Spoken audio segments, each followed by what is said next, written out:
मोहब्बत की राह में जो कदम चलते हैं, जरूरी नहीं कि वो मंजिल तक पहुंचे। कुछ कहानियां सिर्फ बारिश की बूंदों के साथ बह जाती हैं। राज और आयशा की कहानी भी कुछ ऐसी ही थी। पहली मुलाकात एक बारिश भरी शाम को हुई थी। राज लाइब्रेरी से निकल रहा था जब उसने देखा आयशा एक छोटी सी छतरी के नीचे भीग रही थी। राज मुस्कुराकर बोला, छोटी छतरी लेकर बारिश में आने का क्या फायदा? आयशा हंसकर बोली, मुझे बारिश पसंद है, ये सिर्फ भिगाती नहीं, पूरी दुनिया नई कर देती है। राज उसकी बातें सुनकर मुस्कुरा दिया। पहली बार किसी लड़की से ऐसी मुलाकात हुई थी जो बारिश को महसूस करना चाहती थी, सिर्फ भीगना नहीं। दोनों के बीच दोस्ती बढ़ती गई। बारिश आई या ना आई, लेकिन दोनों के दिल एक नई कहानी लिखने लगे। राज ने सीखा कि मोहब्बत सिर्फ इज़हार का नाम नहीं, एहसास का नाम भी है। आयशा एक दिन बोली, तुम समझते हो ना राज, मोहब्बत दिखाने की चीज नहीं, महसूस करने की चीज है। राज ने धीरे से कहा, हाँ, पर कभी कभी कहना भी जरूरी होता है। एक दिन राज ने तय कर लिया, वो आयशा से अपने दिल की बात कहेगा। बारिश का मौसम फिर से लौट आया था, जैसे तकदीर भी उसकी मदद कर रही हो। राज ने आयशा से कहा, आयशा, मैं कब से कहना चाहता हूं, मैं तुमसे मोहब्बत करता हूं। तुम मेरी जिंदगी का सबसे खूबसूरत हिस्सा हो। आयशा की आंखों में एहसास के साथ आंसुओं की नमी थी।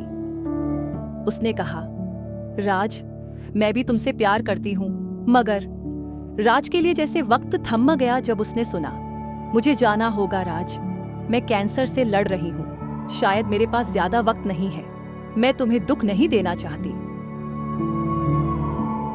राज के लिए यह सुनना असंभव था।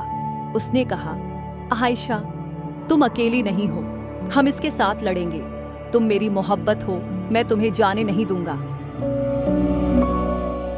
आयशा मुस्कुराते हुए आंसुओं के साथ बोली, मोहब्बत सिर्फ साथ रहने का नाम नहीं होता राज, कभी किसी का साथ छोड़ना भी मोहब्बत होता है। आयशा ने राज से दूरी बना ली, मगर राज उससे कभी दूर नहीं हुआ।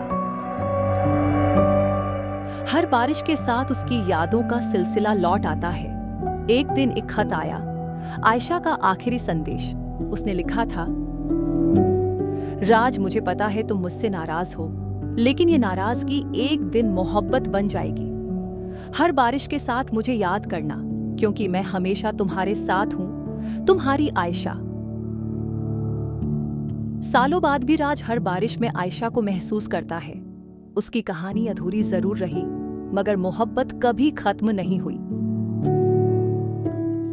आज भी जब पहली बारिश गिरती है, रात के होठों पर सिर्फ एक नाम होता है, आयशा। मोहब्बत की राह जज्बात से गुजरती है और मंजिल कभी मिलती है, कभी सिर्फ यादों में रह जाती है।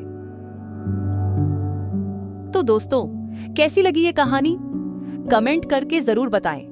अगर आपको ये कहानी पसंद आई तो लाइक करें, शेयर करें और ऐसी ही खूबसूरत कहानियां सुनने के लिए हमारे चैनल मोहब्बत मंजिल को सब्सक्राइब करना ना भूलें। मिलते हैं एक नए एहसास, एक नए जज्बात के साथ।